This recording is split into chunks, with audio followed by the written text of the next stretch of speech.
देखिए, एक मैं बात ये कहना चाह रहा हूँ, आप जब शुरू करें जी कि इतनी भी ये जो मीटिंग होती है, जी तो कम से कम 2 या 3 मीटिंग्स होती हैं काउंसलिंग के साथ। जी और हाँ, 2 होती हैं, 3 होती हैं, कई बार ज़्यादा बात हो तो 4 हो जाती है। तो उसमें आपको ध्यान रखना है कि आपको एक और detailed information you have to collect, right? और एक ऐसा लगना चाहिए कि sympathetically you are listening.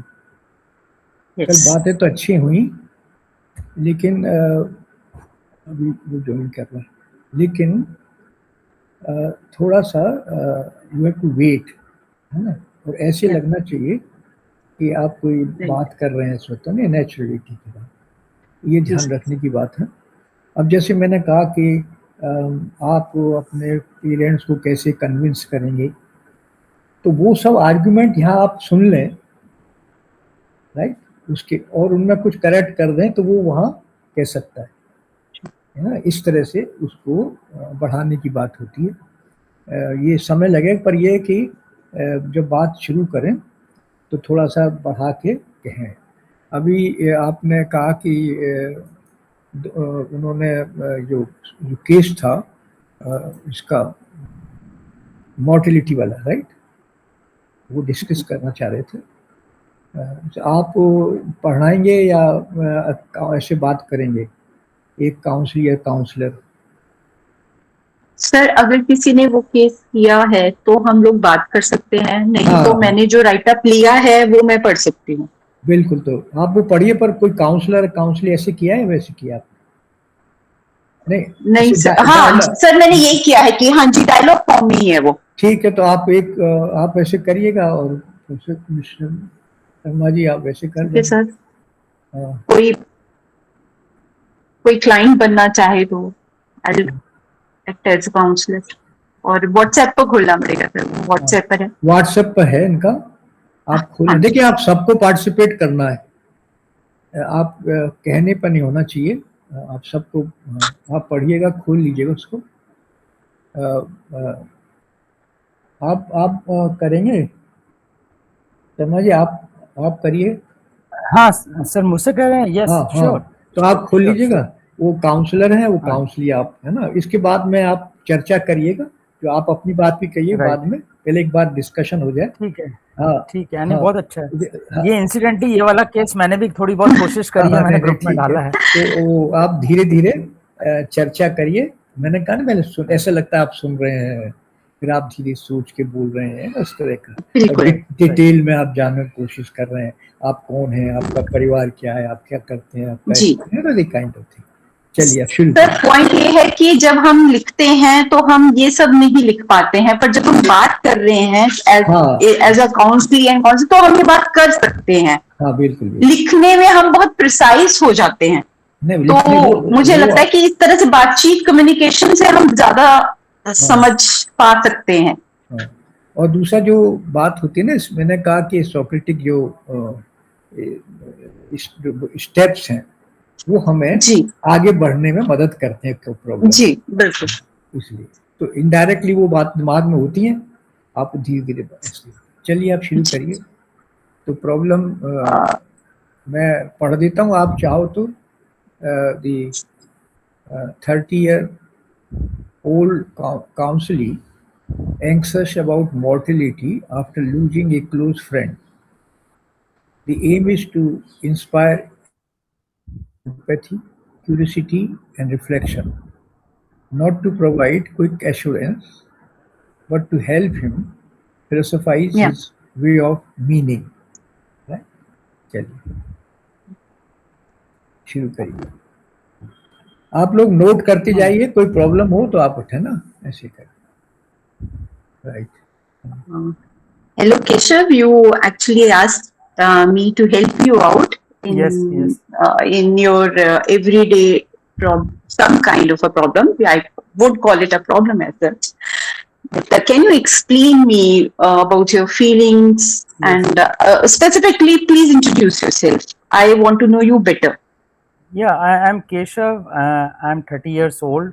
And I think last week some major incident happened in my life, which has shaken me from inside. I lost one of my very close childhood dear friend in an accident. It was very untimely, and that he was very close to me, and he was very dear to me, and he was as a person very good human being, very good human being, and he died in an accident.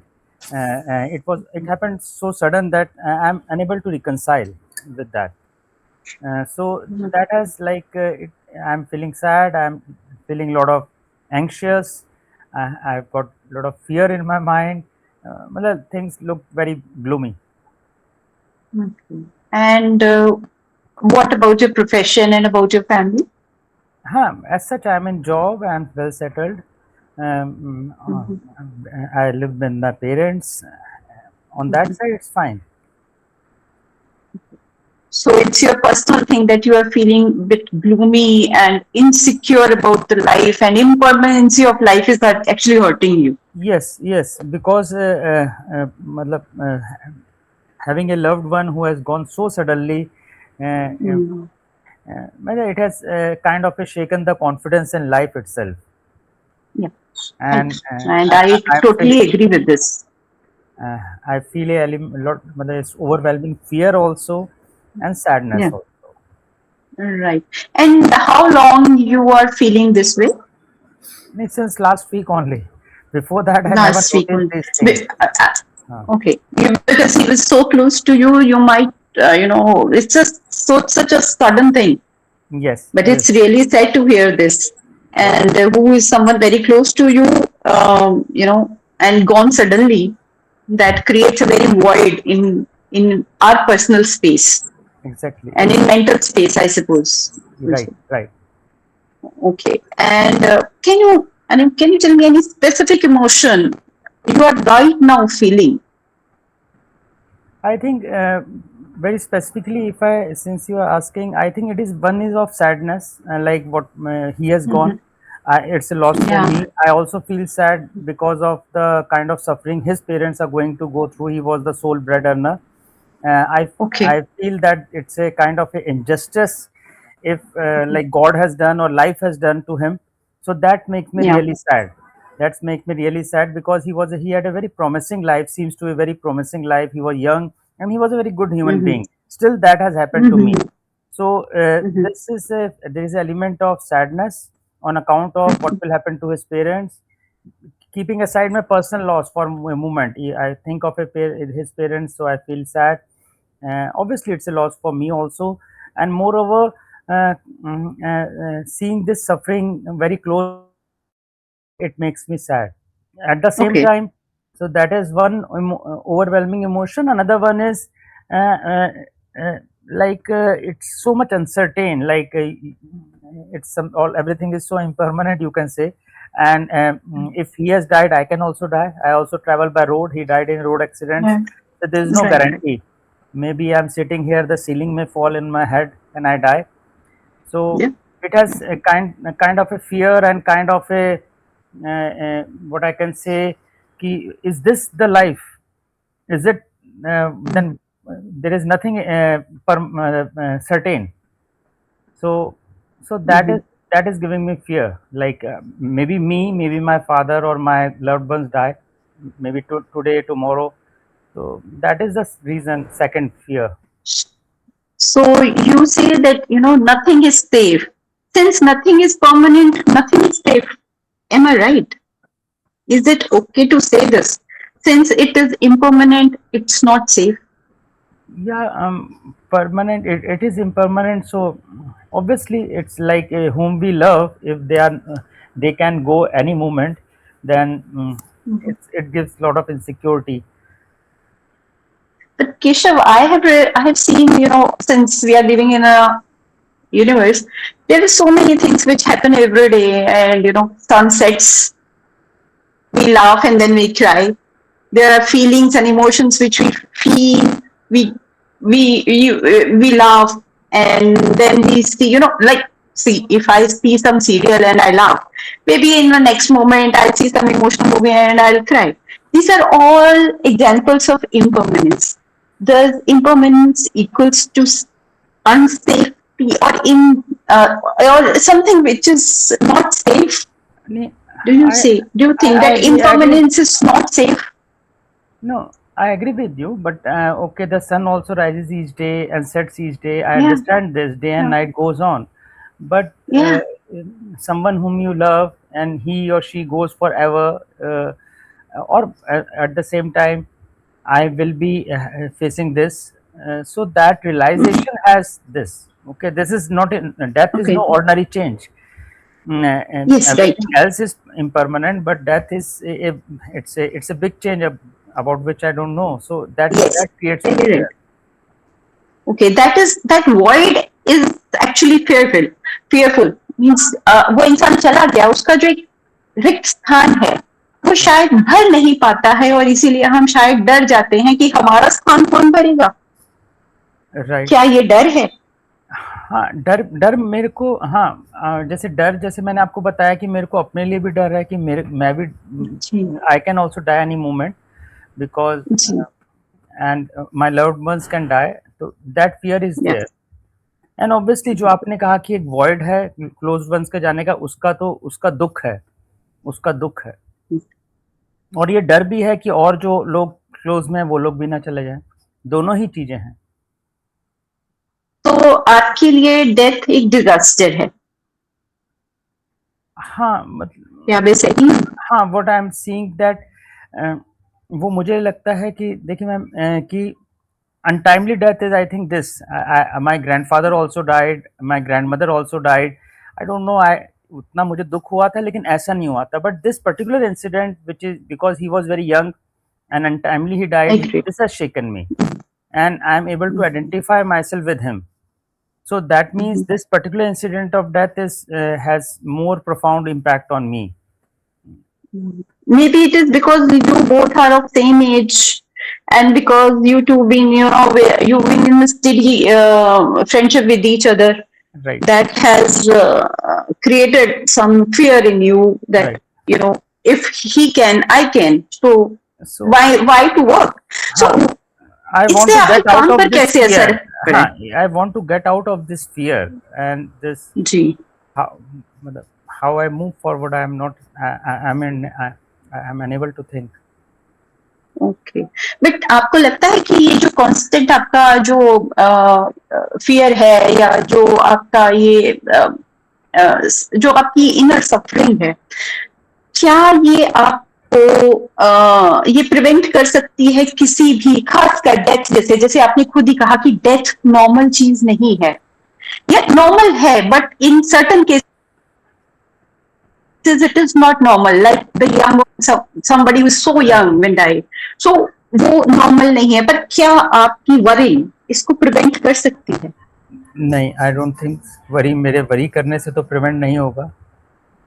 बिल्कुल right. और ये feeling of sadness या miserable जो है, जो किसी की demise पर होता है, आपको क्या लगता है कि ये कोई ऐसा तरीका है जिससे आप उसको ऑनर दे रहे हो उसके डेथ को? नहीं, उसको ऑनर नहीं दे रहे, लेकिन it is not in my control. मतलब बीइंग सैड, मतलब दिस इज कमिंग नेचुरली. मतलब whatever it is not in your control is fearful to you. हाँ, नहीं, being sad is not being in my control. मतलब उसकी death हुई, मैं sad हुआ, वो मैं डेलिब्रेट नहीं है या मैं ऑनर करने के लिए नहीं कर रहा. मतलब अपने आप ही ये फीलिंग्स नेचुरल रिस्पॉन्स है और शायद वो एलिमिनेट भी हो जाएगा. तो आपको नहीं लगता कि इसकी आपको ऐसा नहीं लगता कि हमें कुछ ऐसा करना चाहिए जिससे हम अपना लव, ऑनर और रिस्पेक्ट उस इंसान की तरफ शो कर सकें जिसकी वजह से हमें इस तरह की इम्पर्मनेंट फीलिंग आई है? हाँ, करना बिल्कुल. We should do something. हाँ, वो मैं भी सोच रहा हूँ कि मैं विल बी टेकिंग, मतलब helping as far as I can about his parents, taking care of them on a frequent manner. वो चीज I am aware of that and I will be doing that. That I will be in touch with his parents. Okay, and any other way, because this is something, you are seeing his parents in suffering and sadness, and कि वो अब वापस नहीं आएगा तो वो void भी create नहीं होगा, and you are just filling in for him. But for your unhappiness, what will you do? What do you think you should do to honor I think him? for my I understand your question. I think उसी के लिए मैं आपसे discuss करने आया था what I should be doing, कि मतलब how to come out of this situation, this mental state ji, which I am currently in. मैं जान सकती हूँ आप उसके बारे में कितना सोचते हैं रोज? जब आप काम पर होते हैं तभी भी सोचते हैं, या अभी कब तो कब सोचते हैं? जैसे वेरी रिसेंटली अभी हुआ है, ये लास्ट वीक ही हुआ है, तो अभी तो it's a I think it this that thought is it almost constantly in my mind, because this is a very recent happening. Very recent happening, right? Right. So it will take time to seep in. Yes. When once it is seeped in, then you will come to know your real feelings. Right. So for that, what you should do? What do you think you should do? What you can do? Maybe you can do something which he feels he liked, because you've been to association with that person is too long, so you know your pros and cons and happiness and sadnesses and lots of other things. Obviously you shared, so what do you think that you should do? I think better, I think other than those outer things, for me, I think what I know about myself, I think a deeper understanding will help me. If I understand things better in right perspective, that may help me more. Okay, and deeper understanding, what you call a deeper understanding, that too in case of something which is important, which is very common, which is going to happen to every individual on this earth. Yeah, understanding of this only, I think maybe about death or about the like mortality, you can say. Maybe a better understanding of this may help me, that can act for me as an anchor and which I can hold on. So I think you when you think more and more about him, and I think you should, when you think more about the incidents or the spaces you have shared with him, Right. that will make you more comfortable with his what we call it, memories. Right. I think, what is your opinion about it? You are right. You are right in that sense. You are right. I think that can also help me. Okay. Can you tell me any incident which you two shared and you were, you find this man so good to be your friend? Yeah, we did our college together, so he was always there for me, whether it is in academics or sports, or in social programs of the college. So he was always supportive and there for me in the time of need. There are multiple incidents. I want you to remember one of them. Okay. I think there was a time where I was like I was unable to before the exams. I was unable. I had to take some leave on college because of some family reasons. About 2 months I was not there. So he was the one who really helped me make up the course and helped me prepare for the course and helped me write the exams. So at the same time sacrificing a lot of his academics. So that was one which he did for me. So I think he was of very helping nature, I suppose. Right. He might have helped so many others like you. Yes. So don't you think that you should come up with some idea which you have to decide to help somebody else as your friend helped you, and that will be the respect and honor you can give to him as your own, as own thing. Yeah, I agree with you. I think I generally keep on doing all this thing. I generally makes me happy. I will be doing more of that. I agree with you. Okay, so I think in the next session, we'll talk more about your friend and more of the incidents you've been sharing together and the nature he has got.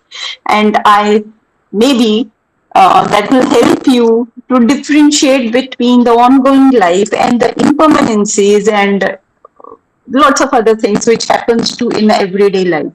So till then, Right. I want you to take care of yourself. Right. Thank you, Monica ji. Okay. Thank you very much. Okay. Thank you. Thank you. चलिए thank you. कुछ sir आप कुछ लोग तो हुआ। हाँ ठीक है, अच्छा वेरी गुड। कुछ लोग बोलिए, आप में कुछ कमेंट करिए, हाँ कुछ सजेशन दीजिए, सुझाव दीजिए, आप में से कुछ सुझाव दें, कुछ बोलिए भाई। अच्छा ओके सर, मैं ओके लेट मी स्टार्ट। नहीं और लोगों से पूछ रहा हूँ कि जो अभी चर्चा हुई इन लोगों हाँ। ने डायलॉग किया, उस डायलॉग में क्या कमी थी, क्या और होना सूट सकता, जस्ट संक्षेप में give a comment, your comment. उसमें क्या कमी थी ऐसा नहीं है, but I being a teacher and मेरे पास ऐसे बहुत सारे एंग्जाइटी वाले पेशेंट्स आते हैं। Anxiety is such a feeling, वो they all start trembling with fear, वो उनका हार्ट बीट बढ़ जाता है, थोड़ा सा हेड स्पिन होने लगता है, बहुत फियरफुल हो जाता है वो इंसिडेंट जब वो उसको डिस्क्राइब भी करते हैं। So when I come across to this particular case, मैंने भी इसी केस को सॉल्व किया है, तो मुझे लगा कि मुझे शायद एज अ काउंसलर काउंसली से बात करते टाइम थोड़ा सा ये डेथ, ये इंसिडेंट उनको बार बार मुझे याद कराने की ज़रूरत नहीं है, या तो फिर I will refrain myself from using the word death and to remind that counselee वो एक फियरफुल एक्सपीरियंस है, क्योंकि बार बार उसको वो याद दिलाना मतलब you are putting that counselee into again and again to that fearful situation, उसको एंग्जाइटी शायद बढ़ भी जा सकती है। But whatever I try to do, थोड़ा सा तो वो इंसिडेंट या फिर वो जो वर्ड है डेथ, वो शायद थोड़ा उस कैटेगरी में रिफ्लेक्ट हो ही रहा था। एंड सेकेंडली एक एस्पेक्ट ये भी होता है कि जब आपको अगर फियर को ओवरकम करना है तो you must face the fear, only then you will be able to overcome, which Monica also try to do, कि आप उससे भाग नहीं सकते हैं, आपको उसको फेस करना ही पड़ेगा। So she asked the counsellor to get into a dialogue that क्या है फियर, क्यों आपको वो फियर है, आपका फ्रेंड के साथ में आपका क्या रिलेशन था, फिर she no way try to comfort him to get into the dialogue. So I think it was going in a good direction, and as you said कि आप एक meeting में ये सारा कुछ नहीं कर पाओगे, so I think it really went ahead. And again the uncertainty and impermanence part, if at all we can ask the counselor to reflect on that. ठीक है, fear तो है, लेकिन अगर आप उस अनसर्टेनिटी या इम्परमेंस को अगर आप पकड़ रहे हो, तो can you reflect on that and find out how you can go ahead. So may be in the next meeting they can go little more for, ये मेरा मानना है सर। चलिए good, very good, thank you Snehal. Sir, there is submission from my side. Thank you, Monica ji, and thank you, Snehal ji, for your comments. Sir, I have a difference of opinion here. Basically, what Snehal ji was mentioning, ki even if the client is fearful of death and he is shaking or she is shaking, basically the idea as a philosophical counselor, I think it is my, you can say, duty, or that is my mandate to give him a kind of a, not a very superficial kind of solution, but a permanent or a deeper solution, because otherwise this person could have gone to a counselor or a psychologist also. How I am different from if I being a philosophical counselor, so I do have a more wider responsibility about changing the worldview or increasing the parameter of the client. So I think short term superficial interventions or ideas will not work. I think more deeper increasing his parameter or the worldview, that should be my overarching objective in my conversation. So rather मैंने जो sir मेरी again that is very primitive what I have written, but I think what I have taken, जो मैंने लिख के भेजा है, that I have taken conversation to a different direction, rather confronting the client with the reality of death and giving some idea and then trying to increase his worldview. So that was my idea, sir. Good. Really, this is real philosophical counseling. और कोई बोले आप में से कुछ सुझाव? Sir एक मैं और ऐड करूँ, मैंने केशव जी का पढ़ा था, तो जैसे मैं कल भी पूछा था कि बायसेस अगर आते हैं तो क्या कर सकते हैं हम लोग, जैसे आपने गॉड का कॉन्सेप्ट लाया है, अगर if like come and say कि I am atheist, give me some other solution, what happens? कोई और आप में से कमेंट करेगा? देखिए, दैट वाज गुड। अभी जो बात हो रही है, धीरे धीरे चीज़ें होती हैं, और जैसे कि राकेश जी ने कहा, पहली बात तो क्या है कि एक पहला चीज है इसमें, यूज एम्पैथी फर्स्ट। और वो एक इन्होंने बात में कहा था एक्सीडेंट के बारे में। आप ये अगर प्रश्न करते, tell me something in detail about his accident, how it occurred, when it occurred, and all this. So, because you have to acknowledge the grief and fear of the client, right? So that requires a kind of sympathy. फिर वो जो बात हुई थी कि हम एक दूसरा जो स्टेप होना चाहिए था कि यू ऑफर सम पर्सपेक्टिव्स। जो कुछ ये शर्मा जी कह रहे थे, मैं कुछ चर्चा करूंगा उसको। जब मैं ये बात कह रहा हूँ कि बात हुई थी चर्चा, लेकिन वो कुछ पर्सपेक्टिव आपको लाना पड़ेंगे इसमें। How thinkers or philosophers across different traditions reframe death as a part of life, life's meaning, not in negation. In that way. Or you can say, so it is one thing. Then पूरा जो problem ये था कि जो Socratic steps की हम बात कर रहे थे, पहले इन पर्सपेक्टिव को मैं बताऊंगा बाद में, कि मैंने कहा पहले एम्पैथी एक होना चाहिए जिसमें कि आप डिटेल में पूछें, it's very good, it's very sad, it happened like this, I am really very sorry for that. And और वो कहता मुझे डर लगता है, मैं रात को सो नहीं पाता हूँ, when I remember, recall and all these things. So then you may certainly ask, the counselor may ask, and you say you feel anxious about mortality, your friend. So what does mortality mean to you right now? क्या मतलब हो सकता है,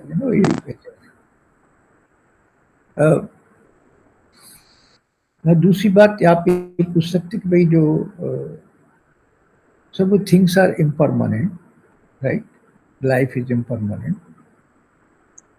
So what images or feelings arise when you think impermanence? जब आपके दिमाग में impermanence की बात आती है तो फिर आपको क्या इमेज लगती है? जब भी तो डर लगेगा ना। Then you may certainly ask the question, after the death of your friend, what has changed in your life? Yes. क्या? So, जब आप ये प्रश्न पूछ रहे हो, then you are clarifying the experiences. Socratic उसको ले आए कि आप उस एक्सपीरियंस को क्लैरिफाई करें। मैंने कुछ ये एग्जांपल दिए, you can have some more questions और समथिंग लाइक दैट। तो ये बात। दूसरा ये कि उनके कुछ एजम्पशंस हैं जिसकी वजह से death will lead to fear. मृत्यु से कोई डर होता है। और जैसे फॉर एग्जाम्पल कुछ लोग जैसे मान लो कहता है कि death must lead to fear, और it could lead to fear something else. ये अलग बात है कि ये हो सकता है। तो आप ये मानते हैं क्या? ऐसे आप पूछ सकते हैं। एक और पूछ सकते कि इम्परमानेंस जो है, death is means impermanence, so impermanence makes life less valuable.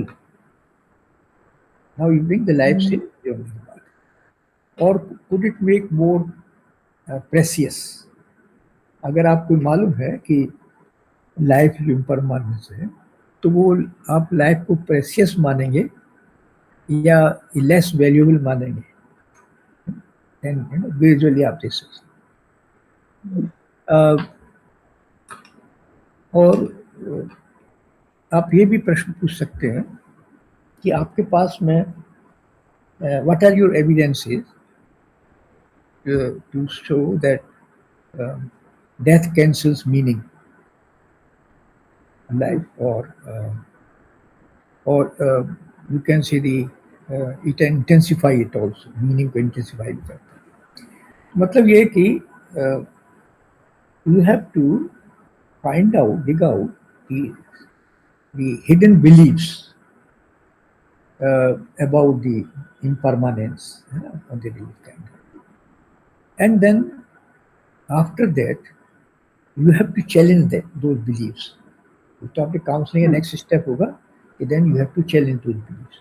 उन बिलीव्स को, ये बेसिक बात है कि आप फिर आएंगे देख सकते। अब आप जब चैलेंज कर रहे हैं तो आप रिकॉल करिए, you have to give the perspectives, right? So explore perspective. जैसे कुछ बात की थी क्या, वो हमारे फ्रेंड से क्या अच्छे थे, how you used to help me in all these thing, और इस तरह से कि इस तरह की बात कर सकते हैं कि भाई death is not is opposite to life, but it is a part of life, it is a rhythm of life. You have to make this understand कि डेथ एंड लाइफ ये अपोजिट नहीं है, but it is a rhythm of life. You have to make him believe in that, you have to help in that. So what you are doing here, your perspective, you have to broaden the horizons with philosophical voices. Now, यहाँ आपका जो आप शर्मा जी कह रहे थे, तो वो हमको वहाँ बात थोड़ा करना पड़ेगा। दूसरा क्या है कि मान लो ना, कैसे फिलोसफिकली एज्यूम करेंगे, अगर मान लो लाइफ इम्परमानेंट है, अस्थायी नहीं है, तो इसका क्या मतलब होता है? How we should spend our time? Life impermanent है तो अगर मान लो लाइफ इज फाइनाइट, सीमित है, तो व्हाट वैल्यूज कम क्लियर, तो कौन से मूल्य हैं जो ज़्यादा स्पष्ट होते हैं?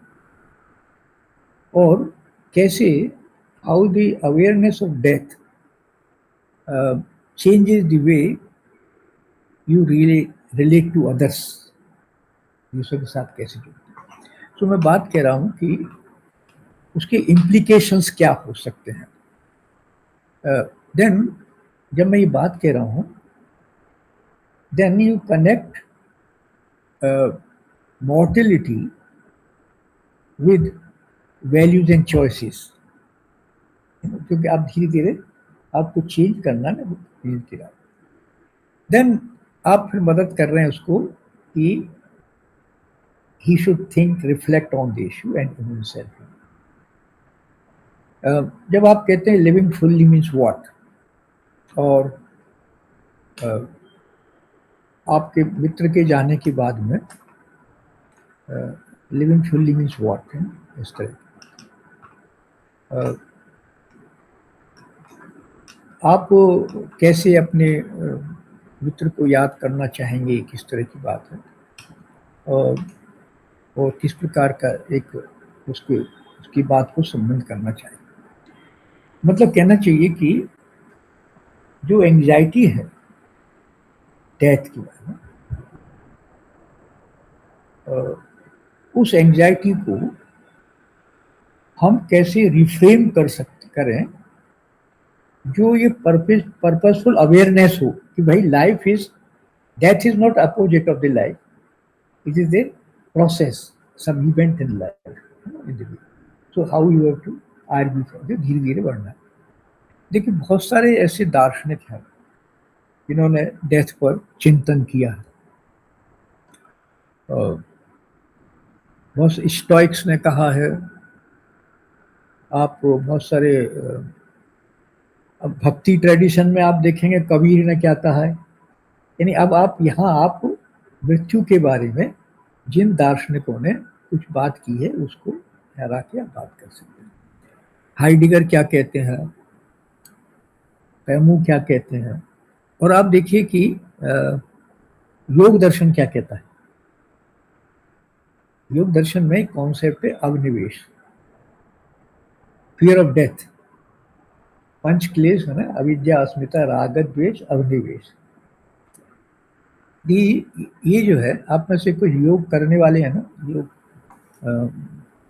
मुझे पता नहीं उस योग क्लासेस में इनकी चर्चा होती नहीं होती है, या एक्सरसाइज की बात होती है। अवनिवेश जो है इसके बारे में चर्चा आप कर सकते हैं उसमें, और उसको चेंज ला सकते हैं। जैसे for example the fear of death और नॉन एग्जिस्टेंस की डेथ के जो अवनिवेश होता है। सो पतंजलि जब कहते हैं अवनिवेश जो है वो इंस्टिंक्चुअल है, इंस्टिंक्ट है ये अवनिवेश होना। बल्कि फ्राइड कहता है कि hunger and death the two base main instinct, sex and death, hunger is sex and death. So it is kind of felt somatically as anxiety, और ये इसको एंड देन अवनिवेश का मतलब होता है कि, और हाइडिगर क्या कहते हैं, कहने का मतलब क्या है मेरा कि अविद्या जो है अवनिवेश को, देखिए अवनिवेश का उल्टा opposite of the death, fear of death का क्या एक्सेप्ट होता है, courage, acceptance, right. So you have to develop this kind of, the courage and acceptance in this. So मैं कह रहा हूँ कि you have to help the counseling in embracing impermanence. And how you can embrace impermanence? You can talk about meditation, right, on mortality, or number of things, something you can suggest, read something, do something, write the experiences. तो ये एक तरीका है जो आपको मतलब philosophically जब deal कैसे करें। तो मैंने कहा कि पहले आपको first use empathy, right, use empathy first. Second मैंने कहा कि they invite the curiosity, what if impermanence is not threat, it is a teacher.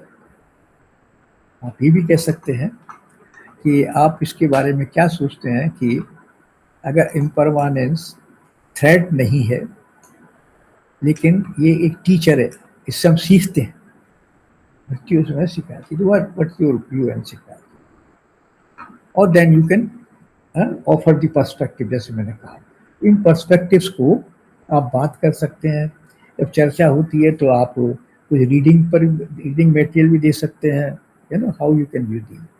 तो ये जो बात थी कि हम कैसे, तो मैंने चार पांच जो बातें बताई थी कि क्लैरिफाई द एक्सपीरियंसेस, फिलोसॉफिक वे में, questions the assumptions, explore the perspective, consider the implications and invite the reflection.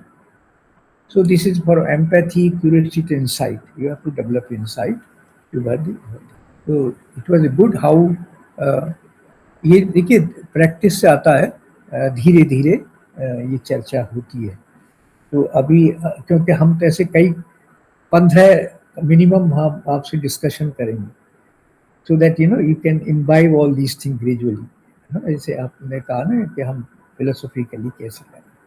तो this is about this case. Second case के बारे में किसने किया है कोई? एक केस और है जो मैंने आपको बताया था,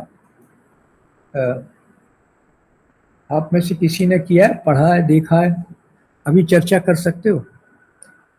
मैंने कहा कि ए 45-year-old man with a working wife, एक उसमें डाला मैंने, देखिएगा, living with his elderly parents, he is He is his parents' only child.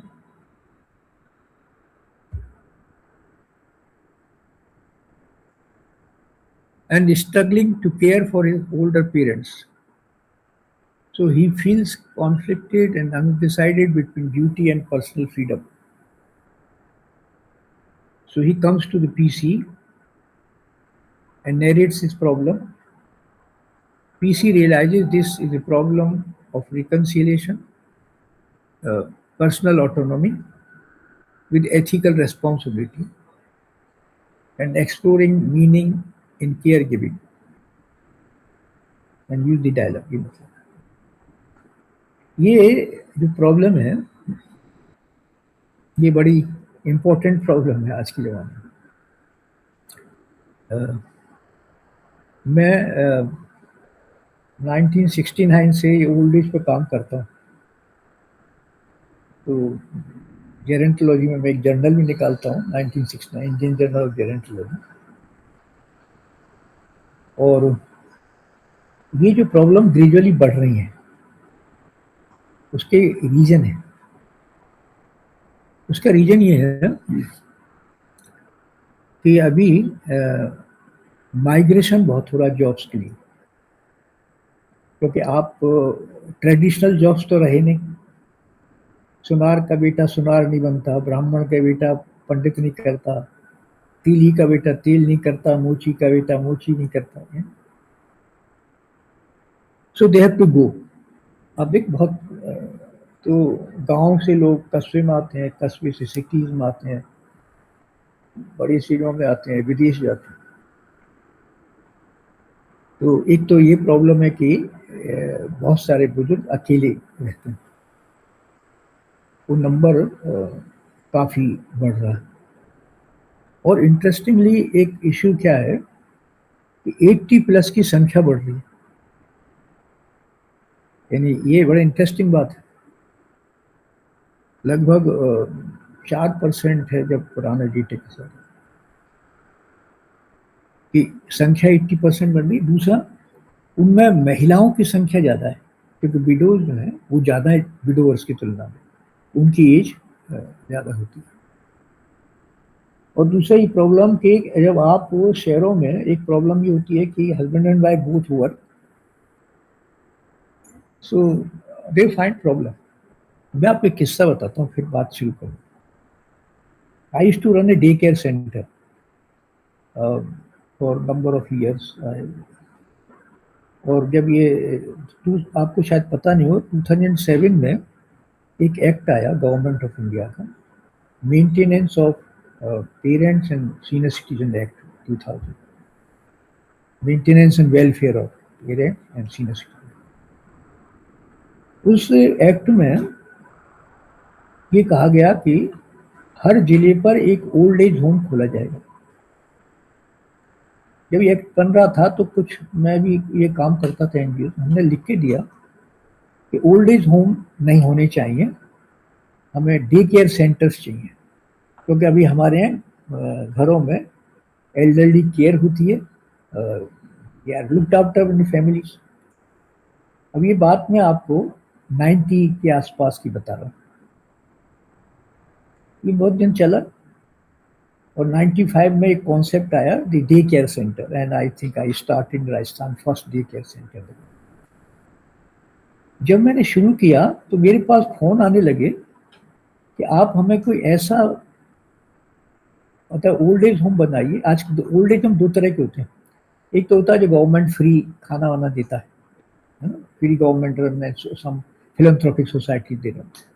एक होता है pay and stay homes, where you pay some money and you get provided।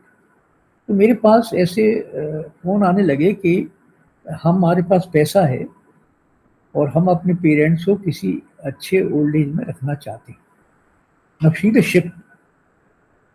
I used to say कि हमें ओल्ड एज होम की जरूरत नहीं है, हमारे घर में बुजुर्गों की देखभाल होती है। Within few years people started कि हमें वो चाहिए ऐसे ओल्ड एज, और अब वो बहुत आगे है। ये एक जो प्रॉब्लम है कि ये कहना चाहिए कि it is a pressing issue in philosophical counselling. So there is a tension between filial duty and personal autonomy, right. कि मैं पैसा दे दूंगा, आप यू लिव इन हॉस्टल और होटल जो भी पेड स्टे होम्स के रहो. So how to handle this situation, ये इशू है कि काउंसलर हम डायलॉग मेथड से, आप में से कोई करना चाहेगा इसको कि काउंसलर बनेगा और कोई कहेगा कि क्लाइंट बनना चाहता है. मैंने इशू एक्सप्लेन कर दिया ना, एक फिलियल ड्यूटी जो है. अच्छा, एक और इंटरेस्टिंग बात बताऊंगा आपको. हमारे यहाँ 3 ऋण हैं. हमारे बर्थ जो है वो बायोलॉजिकल नहीं है और कंट्री से सोशल है. The immediate to take birth आपको 3 ऋण होते हैं: देव ऋण, ऋषि ऋण, पितृ ऋण. और किसी कल्चर में ये नहीं है. The moment you take your birth, you are a social being. You are not purely biological birth. But Pitri Rin is not a to serve the parents. वहाँ मतलब है प्रोजनी, कि आप बढ़ाएं पर. और एक इंटरेस्टिंग बात है कि एक ऐसा श्लोक है जो मनुस्मृति में मिलता है और महाभारत में मिलता है कि अगर बुजुर्गों की सेवा करेंगे तो कहना माने कि आपको 4 चीजें मिलेंगी. यश मिलेगा, बुद्धि, ऐसी 4 चीज चतुरारी. श्लोक भूल रहा हूँ अभी. अगर आप देखिए, अब देखिए इंटरेस्टिंग बात, एक होता है मैंडेटरी, एक होता है रिकमेंडेटरी. मुझे मैं कई बार चैलेंज कर चुका हूँ संस्कृत पंडितों को, can you show me any mandatory statement that you will have to serve your parents. It is always recommendation. अब आप सोचिए, क्या कोई मुझे व्यक्ति कहता है यजे तो स्वर्ग काम, स्वर्ग करना पड़ेगा, नहीं हो रहा वहां. इफ यू वांट स्वर्ग देन यू बी. तो इस कल्चर में कहा गया कि आपको स्वयं से आना चाहिए. ये आपको मुझे कोई स्टेट मैंडेटरी नहीं मिलेगा. जबकि आप कन्फ्यूशस को पढ़ें, वो कहता है you will have to remember your parents after the death, you will have to serve your. Confucius का एक छोटा सा बुकलेट है पेरेंट्स को लेकर. उस तरह का वहां नहीं है. You will have to remember. जैसे हमारे श्राद्ध करते हैं, श्राद्ध इज रिमेंबरिंग, इज नॉट ब्राह्मण खिला दिया, यू रिमेंबर द पर्टिकुलर. सो हमारे जो कल्चर में जिस तरह से बात की गई है वो अलग बात है. तो ये जो अब जो प्रॉब्लम हो रहा है कि अब हम जिस तरह के सिचुएशन में आज की तारीख में बड़ी प्रॉब्लम हो रहा है कि फिलियल ड्यूटीज की बात, ये बड़ी डिबेटेबल इशू है. फिलियल ड्यूटी क्या होती है वो. लेकिन ये जो केस है इसमें there is tension between filial duty and personal autonomy, right. So you have to use. अब आपको क्या करना है कि आपको ऐसा सॉल्यूशन देना है जिसमें आपका एक रेस्पेक्ट फॉर एल्डरली बना रहे ना, इस तरह. तो आप कोई आप में से बातचीत करना चाहता है इस इशू पर? कम ऑन, कोई इसमें क्या बात है? अरे रोल प्लेइंग की बात है भाई. आप ही नहीं करेंगे कैसे करेंगे? है?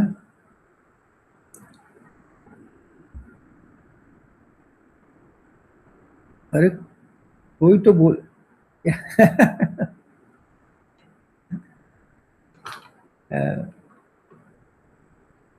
मान लो कोई क्लाइंट आया, आप में से कोई क्लाइंट बनने, आप लोग बन के कर देखें. आप करिए शर्मा जी, आप दोनों करिए, फिर मैं बात करूंगा. पहले आप करिए. देखिए, आप काउंसलर के पास आते हो, आप कहते हैं कि मैं इसमें परेशान हूँ. I am just undecided what to do. मतलब ये कि केयरिंग माय पेरेंट्स और living freely with my wife, इसमें सो ये बात है, यहाँ से बात हो रही है। Right sir.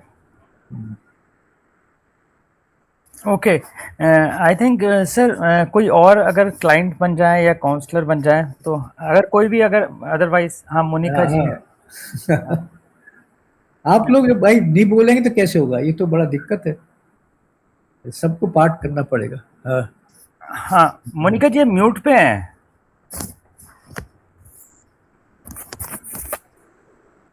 Yes. I'll be the client. अच्छा, you will be the client. Okay Yeah. Okay, I hope Let's see where we will go from this. नहीं कुछ नहीं, बात It's actually an exchange. It's हाँ, it's a where we problem. go. हाँ, It's a problem. We are going somewhere. It's a process. Okay. Anybody else wants to be a client, so they can also be, sir. Manish sir is there. Manish Kumar, आप बनना चाहते हैं? आपने हाँ बोलिए। उनका mute पे हैं सर अभी आप। हाँ। डॉक्टर म्यूट मनीष, पर है। हाँ सर आज नहीं अच्छा, क्यों आज क्या बात है? नहीं चलिए, अच्छा बात, हाँ तो सामान्य बात कर रहे हैं, ये तो बातचीत है। जैसे सपोज करिए होता है, आपने आस पड़ोस में देखा होगा, जगह जगह देखा होगा कि प्रॉब्लम हो रही है, तो एज ए काउंसलर आप उसको क्या हेल्प कर सकते? चलिए हाँ राइट। हाँ सर स्टार्ट करें सर। ओके हाँ मोनिका जी नमस्कार, वेलकम। आपने समय लिया था बात करने के लिए, वी कैन डिस्कस। कैसे हैं आप, बताइए, how are you? I am fine, good. Okay, तो आप एक बहुत, आपने जैसे फ़ोन पे मुझे बताया था कुछ पर्सनल इशू जो आप फेस कर रहे हैं वो आप डिस्कस करना चाहते हैं। प्लीज़ फ्रीली मुझसे बात करिए, एंड आई थिंक हम लोग बातचीत में आगे देख के एक्सप्लोर करते हैं, उस पर मिल के एक्सप्लोर करेंगे। ऋषभ जी, मैं एक वर्किंग हूँ, इंडिविजुअल हूँ, प्रोफेशनल हूँ, और मेरे पेरेंट्स मेरे साथ रहते हैं और वो काफी अब बुजुर्ग हो चुके हैं, और मेरी जो वाइफ है वो भी वर्किंग है। और कहीं ना कहीं मुझे लगता है कि मैं अपने पेरेंट्स का उतना ख्याल नहीं रख पा रहा हूँ जितना मुझे रखना चाहिए, और या जितना मुझे उन्हें वक्त देना चाहिए उतना मैं नहीं दे पा रहा हूँ, और ना मैं उनके लिए कुछ एक अच्छा बेटा बन पा रहा हूँ, क्योंकि मुझे लगता है कि मैं अपनी पर्सनल फ्रीडम को ज्यादा तवज्जो दे रहा हूँ बजाय कि उनकी ओल्ड एज को। तो मुझ में एक गिल्ट आ गया है, एक बहुत डीप रुडन गिल्ट है कि मैं अपने अच्छे बेटे होने का फर्ज नहीं निभा पा रहा हूँ। अच्छा, मैं समझ सकता हूँ। तो मोनिका जी मतलब सर आप और आपकी वाइफ दोनों, एक मिनट, ये तो बड़ी बात है, वो तो आप करना ही चाह रहे हैं, वो तो प्रॉब्लम कहाँ होगी? प्रॉब्लम ये है कि आई वांट टू, मेरे अपनी फ्रीडम को बचाना चाहता हूँ मैं, बल्कि मेरे पेरेंट्स को वर्डन है। मैं अगर अच्छा बनना चाहता हूँ तब तो कोई प्रॉब्लम है ही नहीं, ठीक है ना? बस प्रॉब्लम ये हो रही है कि मैं उनकी केयर करने में मेरी फ्रीडम जाती है।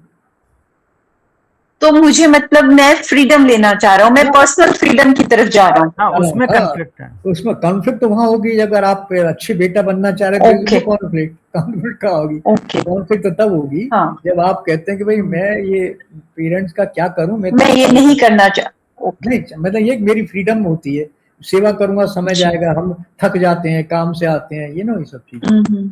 Duty versus freedom, basically duty versus personal freedom. हाँ, मैंने कहा कि filial duty versus personal autonomy, personal freedom. तो मैं अपना पर्सनल टाइम नहीं निकाल पाता हूँ, और मुझे समझ नहीं आ रहा कि मैं अब अपने ओल्ड एज पेरेंट्स का क्या करूँ। हाँ, मैं सर समझ रहा हूँ आपका वो। तो आप वर्किंग है sir? Where you are working? Obviously job में, आपका बिजनेस है? जी हाँ, मैं जॉब में हूँ, और मेरा एक इवेंट मैनेजमेंट कंपनी है, और मेरा बहुत सा टाइम वहीं चला जाता है, और उसके बाद मुझ में इतनी क्षमता नहीं रहती कि मैं फैमिली में अपने ओल्ड एज पेरेंट्स को देख सकूं, और मेरी वाइफ भी ऐसा नहीं चाहती है because she is an independent woman. Okay. तो मैं क्या करूं? हाँ, नहीं मैं समझ रहा हूँ। मैं समझ सकता हूँ इवेंट मैनेजमेंट में आपका टाइम भी और ऑफिस मतलब टाइम के काम के आवर्स भी बहुत ऑड होते होंगे। तो जी। समय और वैसे भी मुंबई और दिल्ली में कम्यूटिंग टाइम भी बहुत है। तो मैं आपकी जी। सिचुएशन में समझ रहा हूँ, बिल्कुल मैं आइडेंटिफाई कर पा रहा हूँ आपकी सिचुएशन से। तो आपकी स्पाउस जो है वो भी वर्किंग है सर?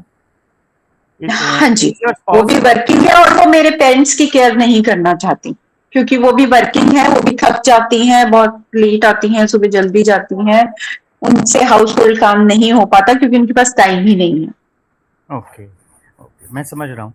तो बेसिकली और जैसे आपने कहा कि जैसे दोनों के लिए अभी दोनों आप हस्बैंड वाइफ के लिए ही पेरेंट्स की केयर करना डिफ़िकल्ट हो रहा है। आप मतलब या जैसे कहते हैं कह रहे हैं कि हम क्या करें, है ना? क्योंकि हमसे हमारी आपने कहा कि थक जाते हैं। तो एक तो टाइम ना मिलना एक मतलब एक रीज़न है, और या वर्कलोड अपने जॉब का बहुत ज़्यादा है वो एक दूसरा पॉइंट हो गया, और तीसरा हो गया अगर मेरे पास समय हो भी और मैं ना करना चाहूँ। तो मैं चाहूँगा कि मैं आपसे ये जस्ट पूछना चाहूँगा कि इन तीनों में क्या चीज़ आपको लगती है इस पर्टिकुलर उसमें? एक तो समय नहीं मिल पाना, दूसरा होता है फिज़िकली थक जाना। मैं बिल्कुल जी। समझता हूँ, हम सब आजकल ऐसी मेट्रोज़ में रहते हैं जहाँ की बहुत टफ़ है लाइफ़। और तीसरा है कि अगर मेरे पास समय भी हो और मैं थकूँ भी नहीं, फिर भी मुझे लगता है कि मेरी पर्सनल फ्रीडम सैक्रिफाइस हो रही है। तो एज़ ए फ्रेंड मैं आपसे पूछना चाहूँगा, आपको क्या चीज़ इसमें सबसे बड़ा रीज़न लगता है आपके इस सिचुएशन का, या मेंटल जो हम बात कर रहे हैं उसका?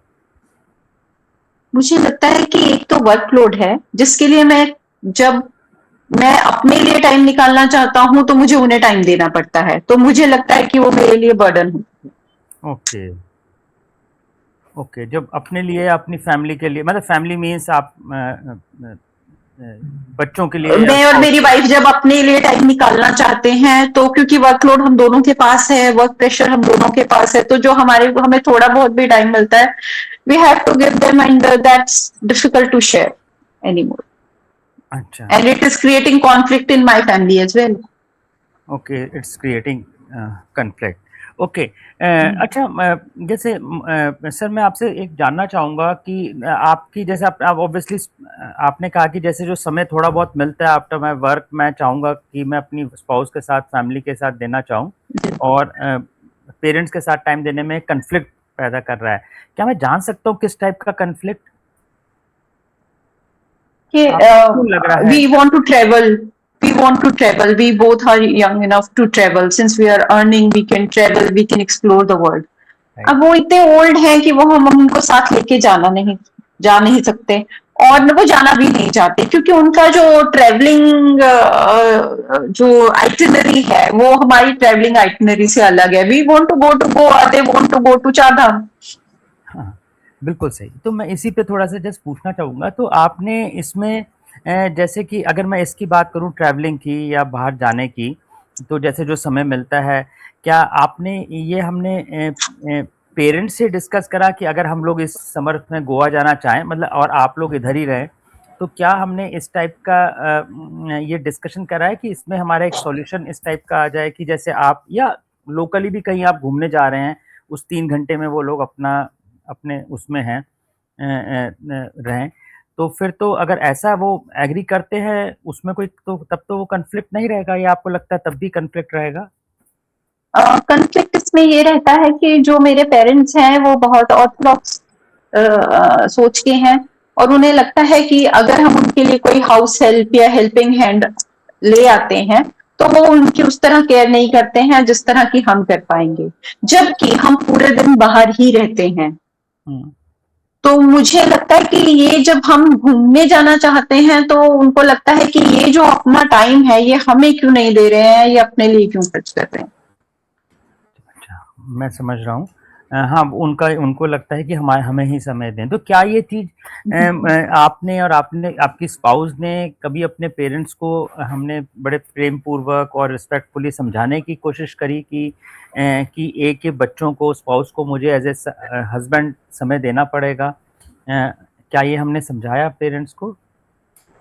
जी हाँ, मैंने समझाने की कोशिश की थी कुछ समय, कुछ बातचीत से, पर फिर एक गिल्ट पर्सपेक्टिव वो लेके आए कि तुम हमारे बेटे हो और तुम हमारे इकलौते बेटे हो, तुम नहीं देखोगे तो कौन देखेगा। अच्छा, ओके। तो जिस कारण से फिर आप वो डिसीजन नहीं ले पाए, फिर जिस कारण से आप फिर बिल्कुल, मतलब मुझे मेरी पर्सनल फ्रीडम के लिए कोई भी एक स्लॉट ही नहीं है मेरी लाइफ में। Either it is for the wife, either it is for the children, either it is for the old age parents. और स्पेसिफिकली यहाँ ओल्ड एज पेरेंट्स का ज्यादा है। I can give them help, I can spend money on them. मैं बाहर से कोई care taker और something I can afford very nicely and easily, but they don't want to, and that is creating a lot of anxiety in me. ठीक है। तो sir इसको हम देखिए, हाँ, हर चीज़ का देखिए सॉल्यूशन है। मैं एक चीज़ को जैसे देख पा रहा हूँ, तो एंग्ज़ायटी आपकी हो रही है, एक चीज़ मैं आपसे जानना चाहूँगा, क्या इस कारण से हो रही है कि आप पेरेंट्स के साथ रह रहे हैं? या इस कारण से हो रही है कि पेरेंट्स अंडरस्टैंडिंग कम है?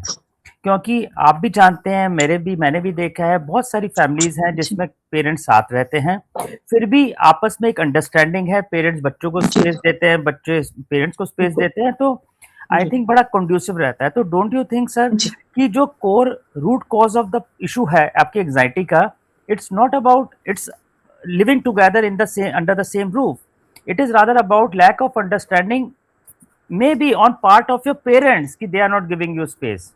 तो जी बिल्कुल, right. The second one is second, हाँ, दे आर नॉट अंडरस्टैंडिंग। तो they are not understanding. Understanding.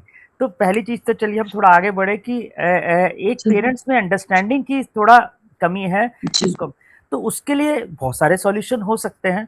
तो अगर एक सॉल्यूशन अभी हम आपने अगर कह रहे हैं कि अगर मैं पेरेंट्स को मैं कहीं ओल्ड एज होम में या शिफ्ट कर दूं, तो अभी उस पे मैं आऊँगा बात पे, लेकिन क्या आपको लगता है कि ओल्ड एज होम में शिफ्ट करने से पेरेंट्स फिजिकली तो वहाँ चले जाएंगे, क्या मेंटली आप पेरेंट्स को वहाँ रहने में अलग कर पाएंगे उनको?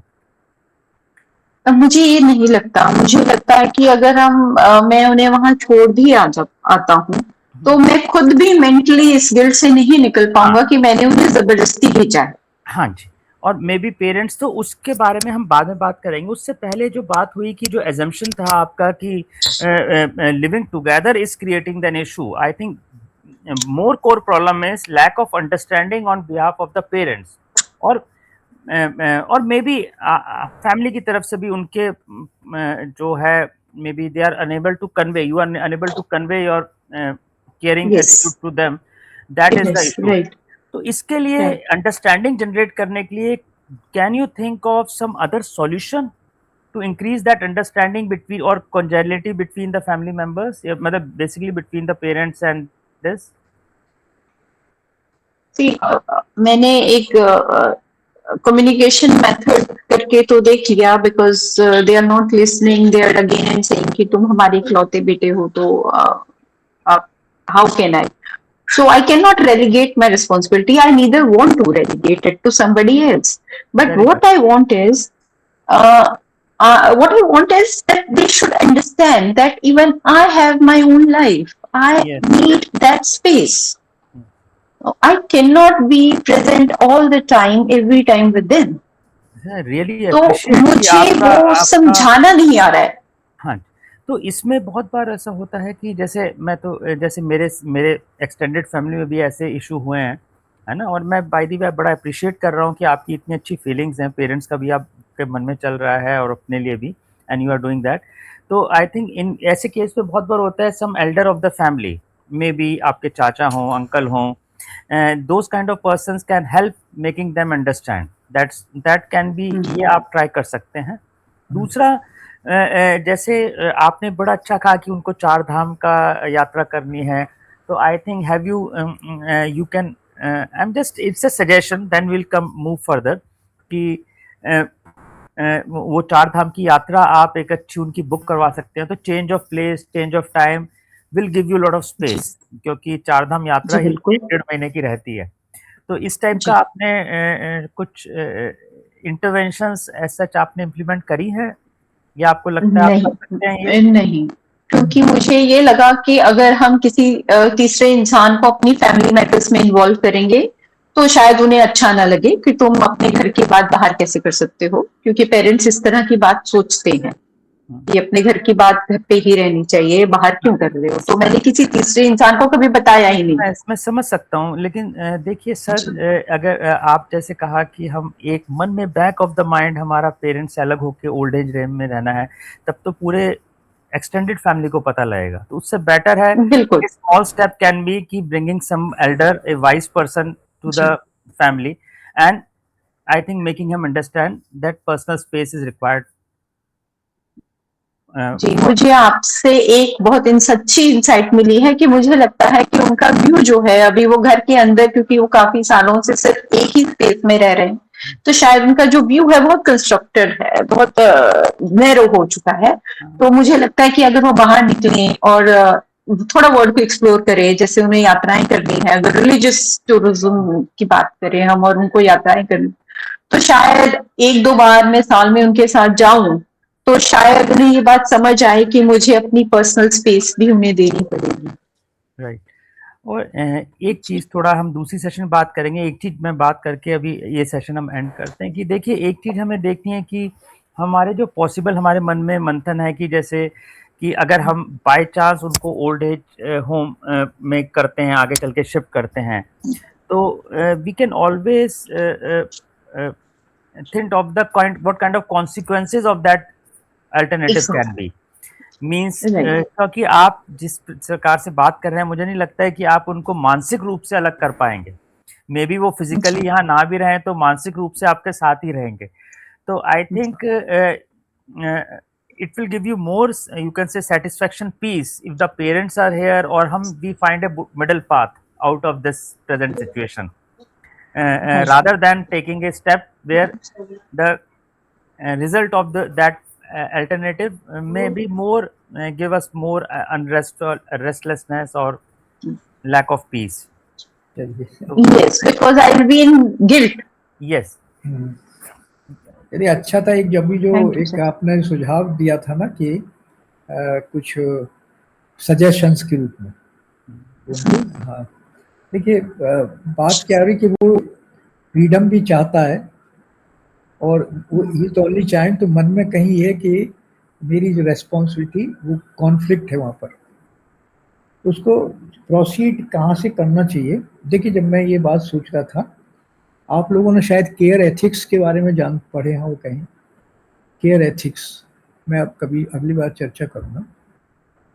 पहला स्टेप तो ये होना चाहिए कि क्लैरिफाई द कॉन्सेप्ट कि ऑटोनॉमी का क्या मतलब होता है। When you say freedom, I want autonomy, my freedom. So what is the meaning of freedom to you? Right? मतलब जब वो कहता है कि I want to spend more time pursue with my family, my wife and so on. तो इस तरह का जो एक बात, then ड्यूटी का क्या मतलब है, right? So then they clarify the responsibility, right?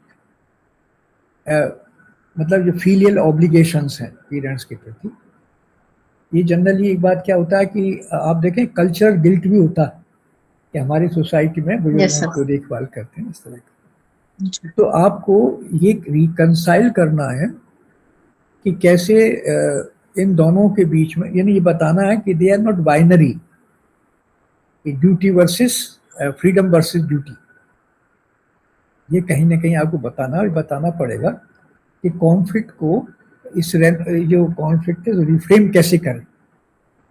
यानी ये उसको समझाना पड़ेगा कि फ्रीडम और जो ड्यूटी जो है, ये एक बाइनरी कॉन्सेप्ट नहीं है।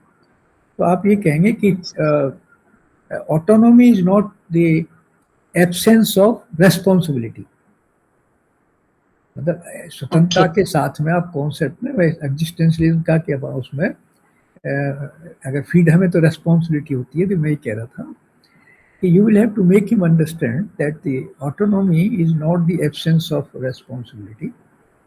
It is the choice of how to live responsibly.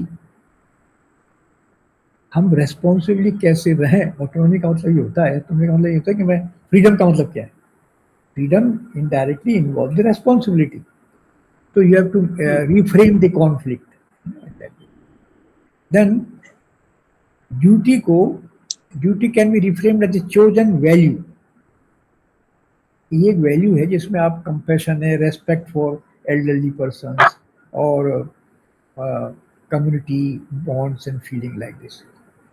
तो ये जो शिफ्ट आप करेंगे तो वो वहाँ के मीनिंग में और उसको वर्डन नहीं लगेगा। अभी वर्डन लग रहा है ना, तो you have to, it's not a burden like. फिर आप वैल्यू आर्टिकुलेट कर सकते हैं। फिर आप ये कह सकते हैं कि आप ये पूछ सकते हैं आप किस तरह के हस्बैंड बनना चाहते हैं, आप किस तरह के बेटा बनना चाहते हैं, जिससे कि लोग बाग आपको याद करें, इस तरह करें, इस तरह की बात है। सो ये जो डायलॉग होगा इस तरह का, वो मूव करेगा from fill to intentional living. मैं इस तरह का बनना चाहता। फिर आप ये कहें कि ये आप जो बात हो रही थी वो ये था कि ये बात सही है कि केयर गिविंग इज एग्जॉस्टिंग, थकान होती है। एंड देन एक केयर गिविंग में कनेक्ट भी करते हैं हम, दोनों चीज़ होती है, थकान भी है और कनेक्ट भी करते हैं। सो केयर फिलोसफिकली स्पीकिंग आप ये कह सकते हैं कि it is a opportunity for you to discover meaning in the responsibility, and you can encourage him to see caregiving as a something you are doing some meaningful work like this. एक जो बहुत अच्छी बात आपके जो बात आई थी suggestions के बारे में जो आपने बात की, you can talk about the shared responsibility, जहाँ you can involve your wife in caregiving decisions, so it becomes a family project rather than a solitary problem, right. अभी मेरा है ना, आप you can involve your wife indirectly in that day. Then आपने कहा घूमने के लिए, जाने के लिए, इस तरह की बात। दूसरा होता है कि कुछ you can allocate time, some weekly time to the parents, right, और वाइफ के साथ में और अपने साथ में। Then you can also introduce some meaningful practices, जैसे आप बात करते हैं ना, बहुत सारे आप देखें घरों में आजकल बड़ा होता है कि साथ बैठ के खाना नहीं खाते लोगों। मैं बहुत ये बड़ा प्रॉब्लम है, मैं तो काफ़ी देखता रहता हूँ। तो एक और बहुत होता है कि मोस्टली जो खाना आता है वो बाजार से बहुत ज़्यादा आता है। ये भी एक इश्यू बहुत सारा, वो हर फैमिली में है। तो आप एक कहना चाहिए कि you can introduce a kind of suggestions के रूप में कह रहा हूँ कि introduce some small meaningful practices like shared meals, story telling, you know, some sharing something, a kind of interaction between this kind of. एक और बात होती है कि हमेशा एक कम्युनिटी सपोर्ट की बात कर सकते हैं। Explore care giving services, support groups also. अभी आपको पता नहीं कि एक टाइम बैंक के नाम से आपने शायद पढ़ा हो, सुना हो। ये एक ऐसा कॉन्सेप्ट है, ये स्विट्जरलैंड का कॉन्सेप्ट था, अब यहाँ भी है। मैं एक सीनियर सिटीजन क्लब चलाता हूँ, तो उसमें होता है कि जो अकेले होते हैं ना, कोई बीमार हो गया, so you give 2 hours to someone. When you are in need, you will get 2 hours. जब से हमारे यहाँ कोई बीमार हुआ तो हमने ग्रुप में डाल दिया कि so and so is going to have hospitalized, so can you give some time? So people say I can give 12 सीधे में रहूँगा, 2 से 4 kind of. So a kind of, you know, the एक कम्युनिटी सपोर्ट जिसको time management कहते हैं, time bank के नाम से। ये अब देखिएगा इस पर काफ़ी यहाँ भी लोग कुछ काम कर रहे हैं। And then you can also encourage the elderly persons with the care practices services, जैसे पढ़ने how they spend their personal time।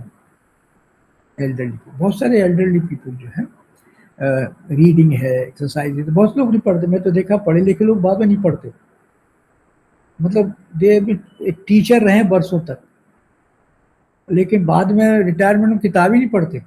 तो यानी अगर आपका सबसे बड़ा दोस्त कोई है तो बुक्स है, तो किताबें हैं, चीज़ें हैं, ये सब जो है। तो यू कैन आस्क देम कि देखिए दूसरा ये जो चीज़ें हैं, यू कैन आस्क देम बेटी आपको ये पता ना है कि इट्स नॉट फ्रॉम बर्डन से duty then meaning and chosen value. तो you have to develop the argument. तो ये सजेशन वाला है कि you can have different kind of suggestions, so ये जो उसके मन में you can take a decision, take the appearance that, तो आप ऐसे इसको प्रोसीड कर सकते हैं। चलिए बहुत बढ़िया। अभी हमारे यहाँ डॉक्टर राजकुमार नहीं है, चलिए अगली बार करेंगे हम मेडिटेशन का, ध्यान का। चलिए नेक्स्ट टाइम फिर हम चर्चा करेंगे, पर आप इन पर लिखिएगा, क्योंकि आप और केयर एथिक्स पढ़िएगा। मेरे दिमाग में केयर एथिक्स की बात थी, जो केयर एथिक्स को हम बात करते हैं जब, and what is the role of care ethics in philosophical counselling kind of. So there is a kind of conceptual analysis, जैसे मैंने कहा कि ड्यूटी वर्सेस ऑटोनॉमी जो मैं बात कह रहा था। Then there is a kind of the value exploration जो आप प्रोसेस में कर रहे हैं, कि compassion, balance and respect, the second. And third is था मीनिंग एंड एम्पैथी, जो हम एक रिलेशनल केयर की बात कर रहे हैं, कि आप जब पेरेंट्स की बात कर रहे हैं तो from concept clarification and exploration the values and then relational care, मतलब एक काइंड ऑफ